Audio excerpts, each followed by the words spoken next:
The Crucifixion by Neville Goddard.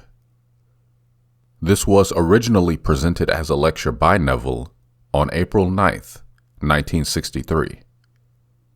This recording is being narrated for you today on April 9th, 2023. 60 years later, the same message in a slightly different form. Hopefully, some of you out there can appreciate the synchronicity as much as me. The crucifixion is the history of man. Our human history begins with birth and ends with death. In divine history, it begins with death and ends with birth. There is a complete reversal of these histories. Here we begin in the womb and end in the tomb. But in divine history, we begin in the tomb and awaken in the womb where we are born.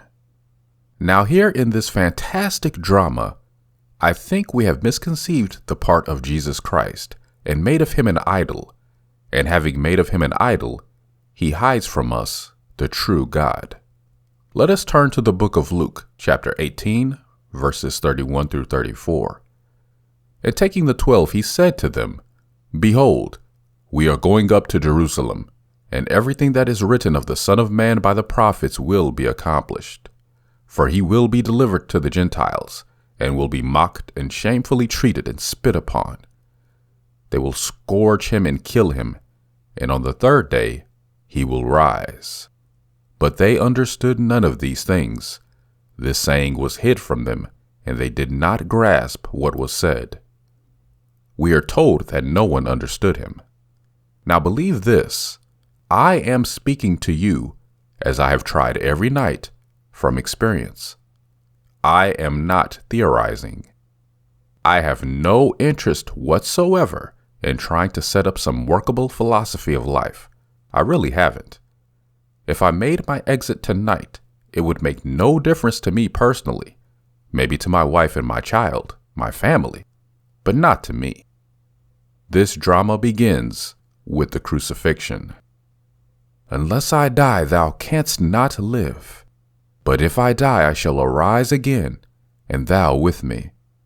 Wouldest thou die for one who never died for thee, or ever die for one who had not died for thee?" From Blake. This is the story of every being born of woman. No child in the world could cross the threshold that admits to conscious life unaided by the death of God. It is God's purpose to give us himself as though there were no others in the world, just God and you, God and I. Believe this, really. If you believe it, then the most unbelievable gospel in the world becomes possible and believable, and it takes the Son to reveal it to be true. Now this is the story as revealed to me. You may think, well now that was just a simple, wonderful, exciting dream. Yes, just a dream. May I tell you it was not a dream. It was an experience more vivid than this moment here in this room. For true vision is far more alive than anything you have ever experienced in this world. Anything.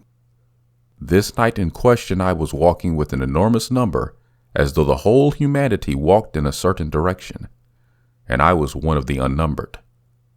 As I walked with them, they were all dressed in this very colorful colors, Arabic colors, and a voice shouted out of the blue, and the voice said, "And God walks with them." A woman to my right, I would say in her 30s, maybe 40, an attractive Arab woman. She asked the voice, "If God walks with us, where is he?" And the voice answered from the blue, "At your side." She took it as the whole vast world takes these things, literally. And turning to her side, she looked into my eyes and became hysterical. It struck her so funny. It was the funniest thing she had ever heard. God walks with us? And she turned to a simple man with all of his frailties, all of his weaknesses, one she knew well, and having looked into his face, having heard the voice, she said, "What? Neville God?" And the voice replied, God laid himself down within you to sleep, and as he slept, he dreamed a dream. He dreamed, and I completed the sentence. He was dreaming he was me. How else would I be in this world if he didn't dream? And you awake from sheer emotionalism. And may I tell you, this is the sensation of the crucifixion. It's the most delightful sensation in the world. It is not painful.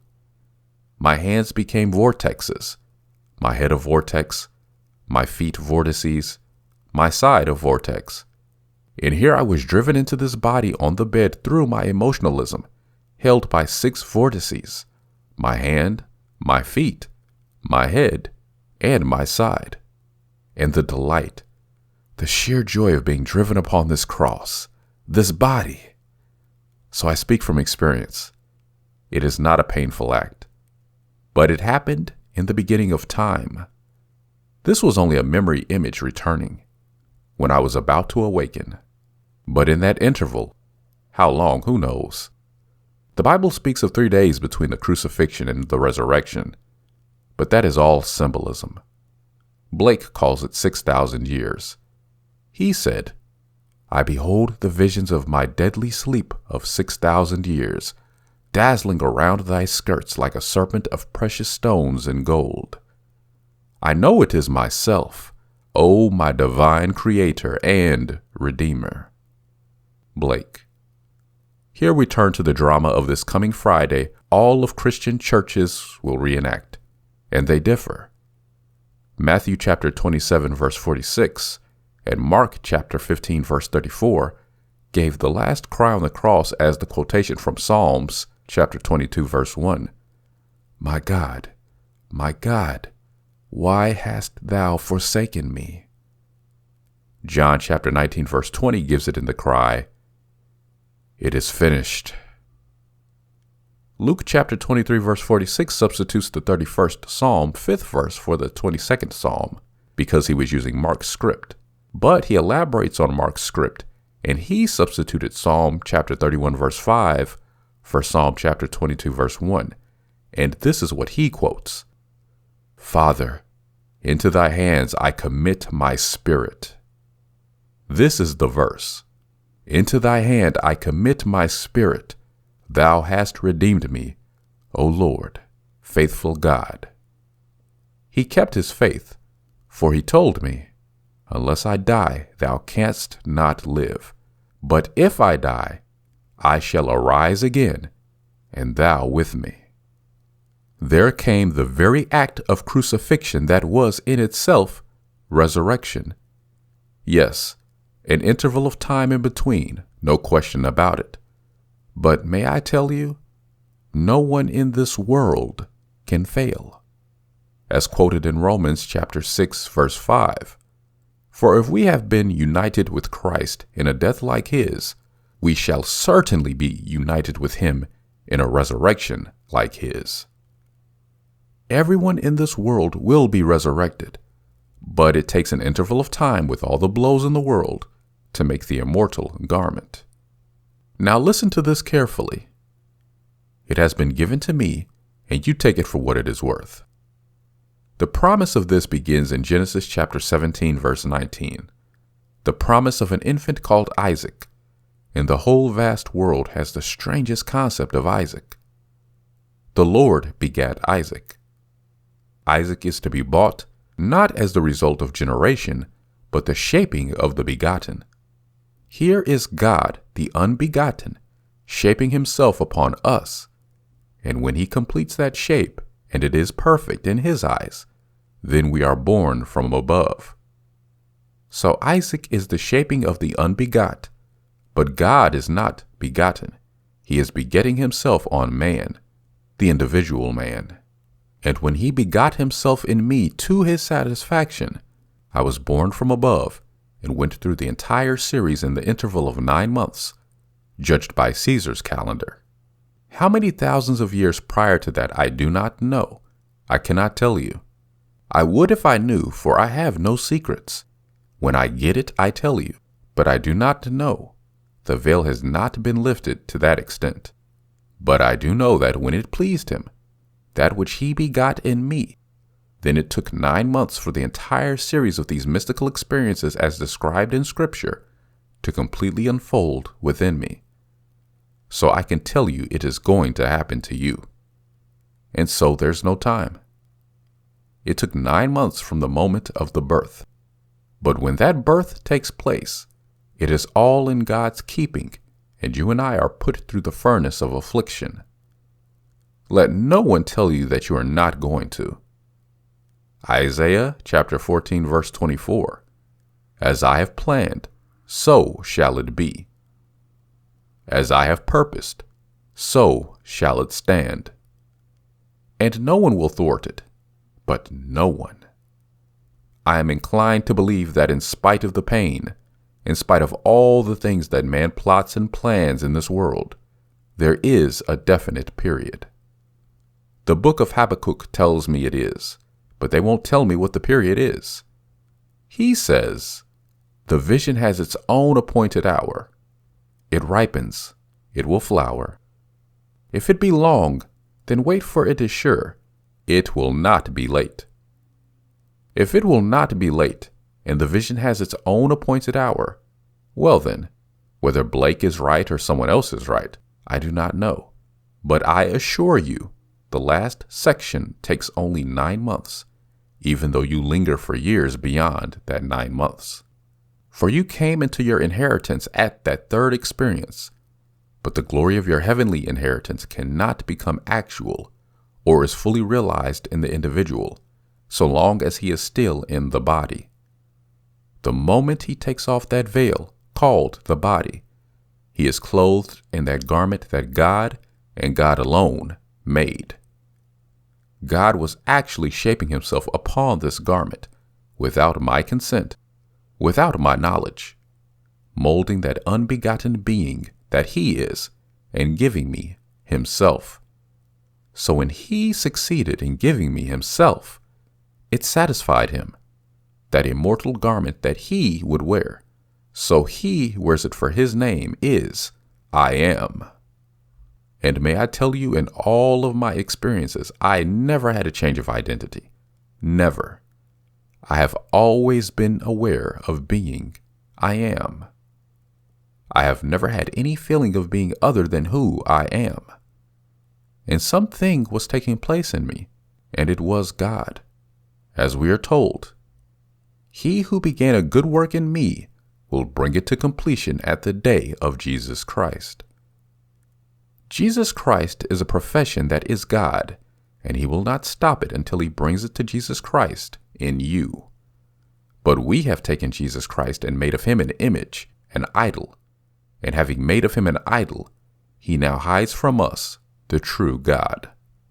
It is God, the only God, that is shaping himself upon you. And when that is shaped upon you, this is a form, a mold. But this cannot inherit the kingdom of heaven. This is flesh and blood. It takes this to mold it upon it, for what is being molded upon it is God, the unbegotten. And God being spirit, he is molding himself as spirit, the immortal you. And then you, God, are clothed.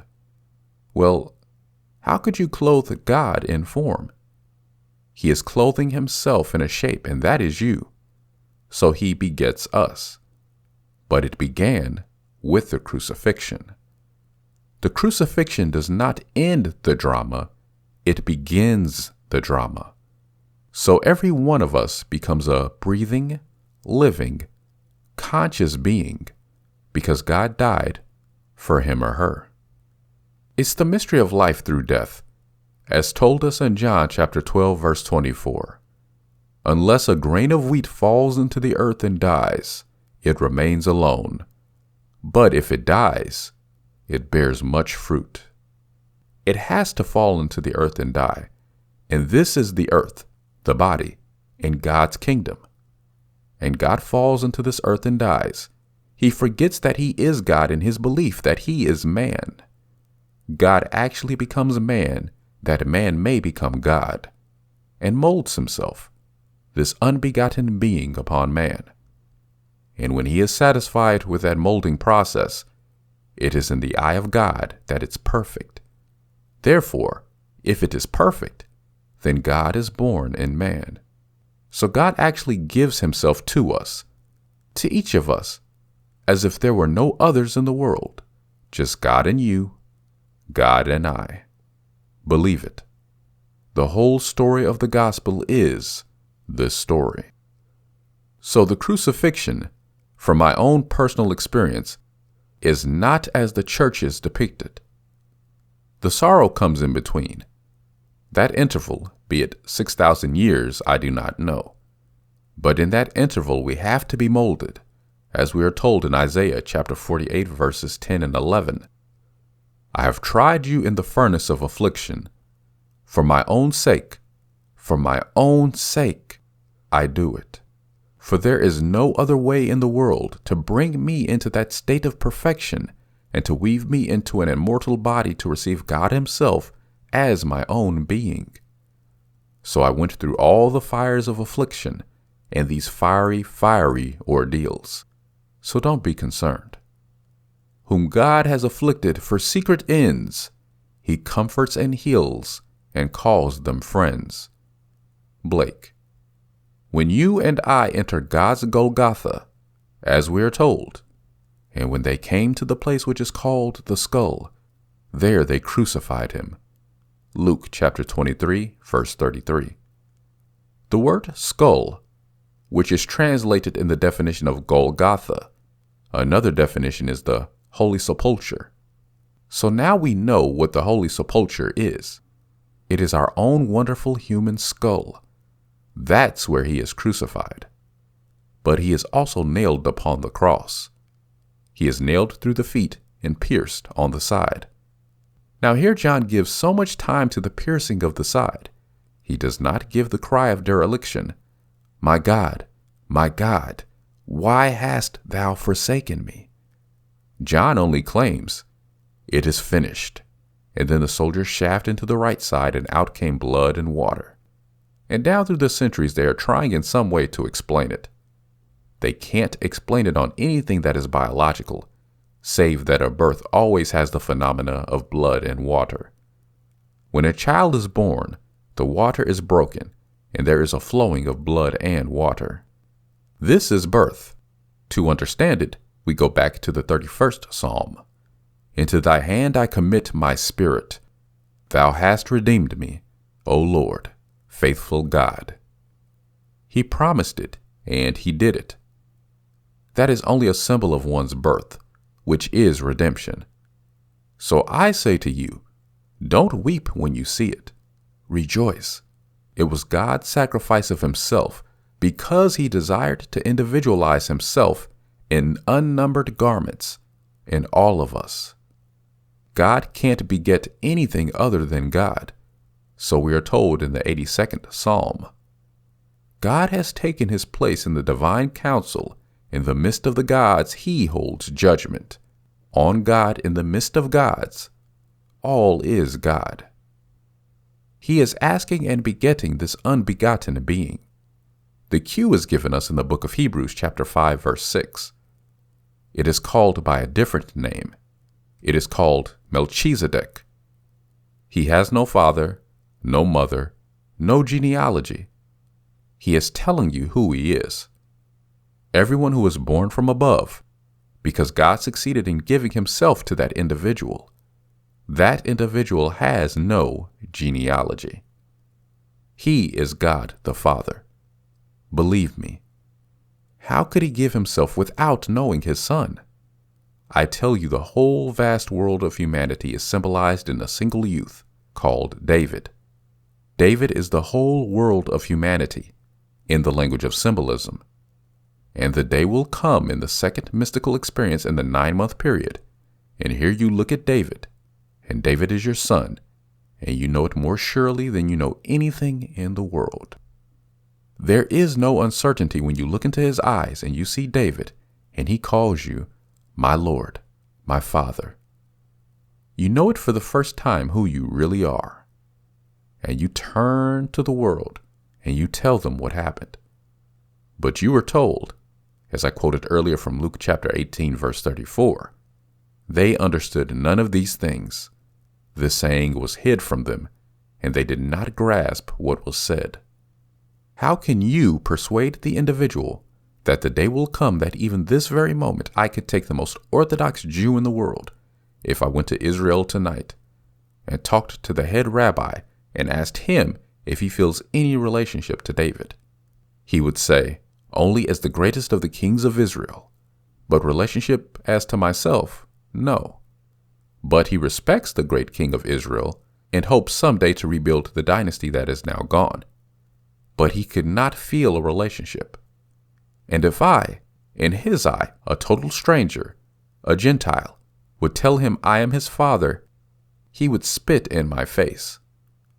To him that would be blasphemous, and yet I could tell him I am his father. I'll go further. I'll tell you, you are his father, and the day is coming it will be revealed to you. And when the whole vast world is completed, and God's work is finished, and he has given himself to every being in the world, because he is the father of David.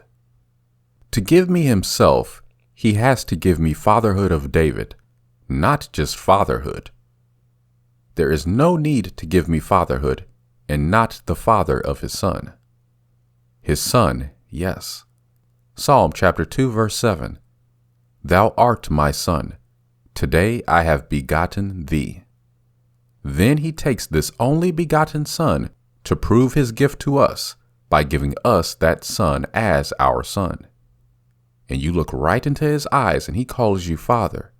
He calls you Adonai, my Lord.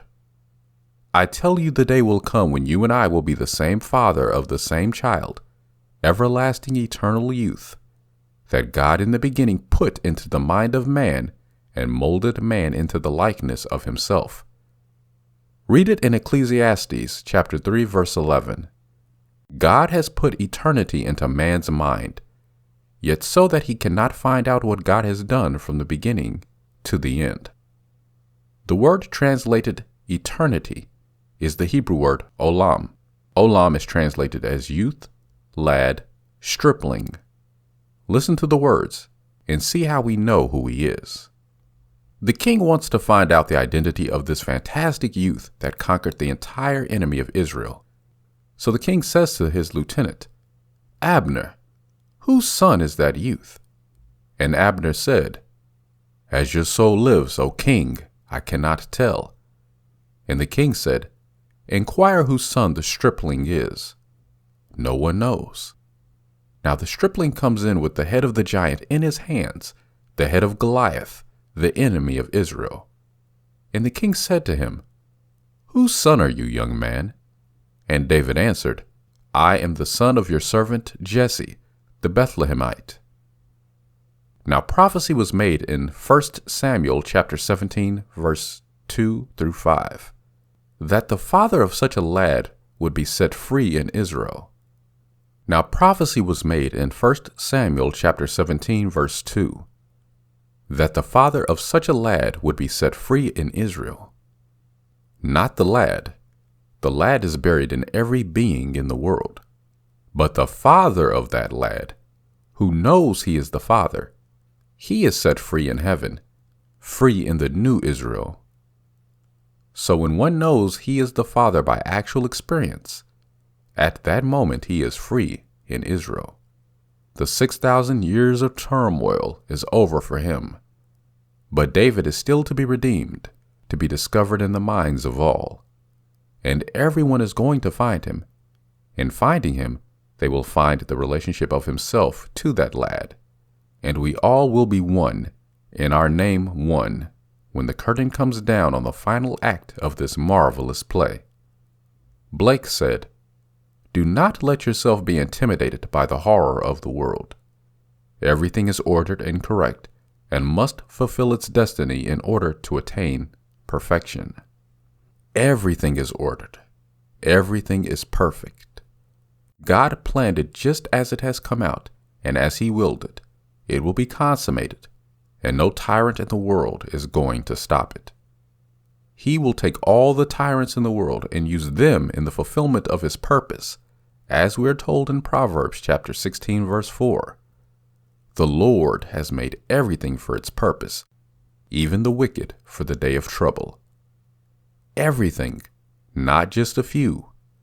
For it takes the wicked being to cross your path to add a little more fire to bring you closer to the image of God. If it takes many to cross it, they will cross your path. What man looking at this garment we are wearing now could ever see him in the image of God? But this is not what is molded. This is only a form on which he is molding himself. When he has finished the molding, then comes this fantastic experience in you, and you awaken in a tomb. And the tomb all along was a womb. That was where you were crucified, and you didn't know it.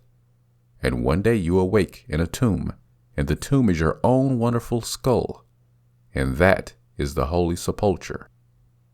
This week, thousands of pilgrims will go to Jerusalem to the Holy Sepulchre, and some priests, quite innocently, will point out a place and say, "That's it. That's where he was buried." He wasn't buried there at all. There is no holy place in Jerusalem.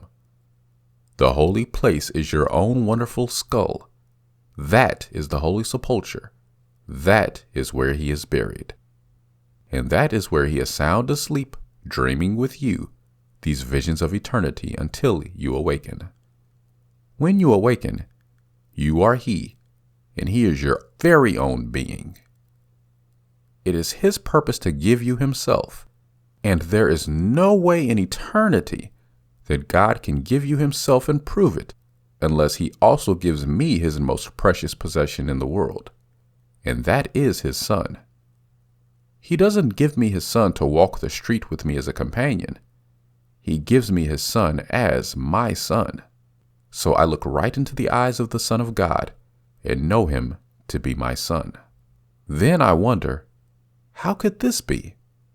Here a man a few years old, weak, limited, with all the frailties of the world, all the weaknesses of the flesh, and yet God so succeeded in his purpose for me that he, the unbegotten, gave me himself. Therefore, I am unbegotten. Though I seemingly had a beginning in time, with the gift of God, the unbegotten, I now cease to be begotten. I have no genealogy. I have no father. I am Father, the Father of his only begotten Son. I tell you, this is a mystery. But mysteries of this nature are not matters to be kept secret, but truths that are mysterious in nature. They are not things to be hidden. The minute they happen to you, you tell them to encourage every being in the world that in spite of the furnaces of the moment, to continue. Keep on moving, for you are moving anyway. But the end, listen to the words. O God, faithful Lord. He has kept his faith. He promised me in the beginning he would do it. Thou hast redeemed me, and then sent me through furnaces without my consent, without my permission. Take the story of Job. Here is one subjected to all the most horrible experiences in the world produced by God. And in the end he said, Job chapter 42 verse 5, I heard of thee by the hearing of the ear, but now my eye sees thee. He sees the only thing in the world is revealing God to himself, because God is invisible to the world, but his Son reveals God. No one knows who the Son is except the Father, or who the Father is except the Son, and anyone to whom the Son chooses to reveal him. So, how will I ever know God?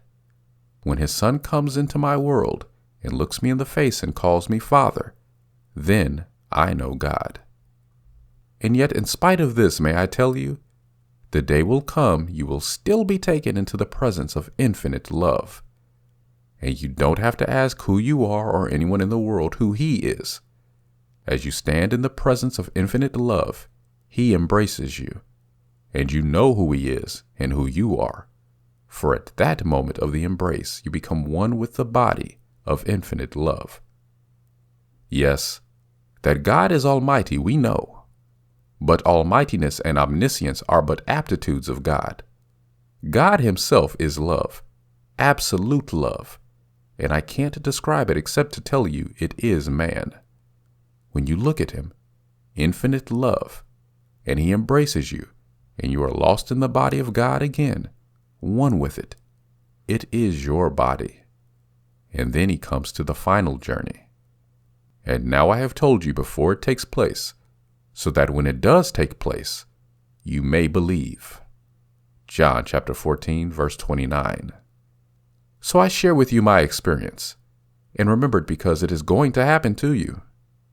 When it happens to you, you will not differ from any other being in the world to whom it has not yet happened.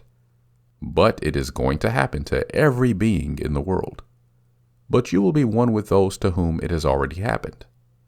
And when it happens, it may happen to you tonight. You'll wear the garment for a little while, and then in the normal process of time, you will take it off.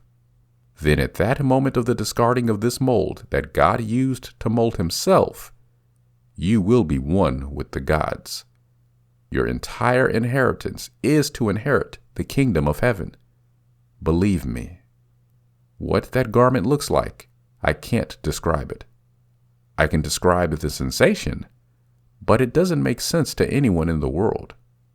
But the final act, when he ascends into heaven, and you ascend and live, I can only describe it as the seraphim, a golden liquid being, and you ascend as a serpent. It doesn't make sense, does it? A human serpent, as described in Isaiah chapter 6, verse 2. The face, the hands, the feet were human, but we couldn't describe the glory of the body. It is simply golden liquid light, because in the resurrection man is above the organization of sex. This garment he used to mold himself and to give man himself. Blake brought it out in his wonderful poem called The Gates of Paradise. When weary man enters his cave, he meets the Savior in the grave. Some find a female garment there, and some a male, woven with care, lest the sexual garment sweet should grow a devouring winding sheet. One dies. Alas, the living and the dead. One is slain, and one is fled. If this is slain, the mold, it is over. No need for the mold anymore, for he wove among this divided image, male and female, the garment that is immortal, which is above the organization of sex. So he discards then this divided image as far as that individual goes. He is now clothed in his immortal eternal body, and no need for the divided image on which God molded himself and gave himself to us. That being Jesse, which means I am. The same name as Jehovah, which is I am. The same name as Jesus, which is I am. So I tell you that fantastic mystery of crucifixion. It is true. It begins the play of God. If I went to a play tonight and saw a 3-hour movie before me on the screen, I could, as many people do, misconstrue the role of the actor and make of him, as people do here of a movie actor or stage actor, make of him an idol, ask him for his signature, do all kinds of things that make of him an idol. And then, making of him an idol, he hides from me the message of the play. Here is a play condensed into a few hours that took 6,000 years to unfold. And so man's misconception of Jesus Christ has made of Jesus Christ, in the eyes of all Christians, an idol. And that idol hides from that man who holds him up as an idol, the true message of God. God's purpose is to give himself to us without an intermediary. No intermediary between God and you. Actually, he is begetting himself on you because he is without origin, the unbegotten. When he begets himself in you and gives himself to you, completely individualized as you, and you have no origin, and the reason you have no origin is the child, and you see God's Son as your son, then you will know who you are, the being without father, without mother. It's a strange thing to say that this little thing, a few years old, that some fantastic mystery could take place there, and here is this garment which began 58 years ago, and yet on this garment, and the garment which undoubtedly began that preceded it, something was being molded that was unbegotten, and when it was completely knitted to its perfection, and then I wore the garment that was molded on me, with all the pain that I went through, that I was the being who molded it, and the being who molded it is unbegotten. So the garment I wear, the immortal garment, though begotten, it is being worn now by the unbegotten, God the Father. You dwell upon it. If what I have told you this night seems strange, if you are here for the first time, or maybe you are here for the 100th time, it still seems strange, but it is true. Everything I have told you is true. I have spoken to you from my own spiritual experiences. We are all on a fabulous pilgrimage moving towards some invisible shrine, and God is awakening in us. The world round about us will go on in their journey, and when we are singled out one by one, they will laugh at the very thought that he who died a normal death as any other man was that exit, his final exit, and she by that experience. Do they talk about it? Eternalize it? They smile and continue the journey. Perfectly all right. But I tell you, you too will be called out of the pilgrimage, and the voice will speak out of the vast sky. God walks with them. And someone will question the voice, and the voice will answer, yes. And they will turn to you, and they will be just as hysterical as they were with me. And the voice in the depths of your own soul will tell you, God laid himself down within you to sleep, and as he slept, he dreamed a dream. He is dreaming that he is you. And then you will feel the wonderful thrill of being nailed upon this body. But oh, what a thrill. These whirling vortices, no pain, just joy, ecstatic joy. And then you are on the bed alone, and the journey in the soul continues. But they are moving on. But you cannot rest from that moment on. Everything changes.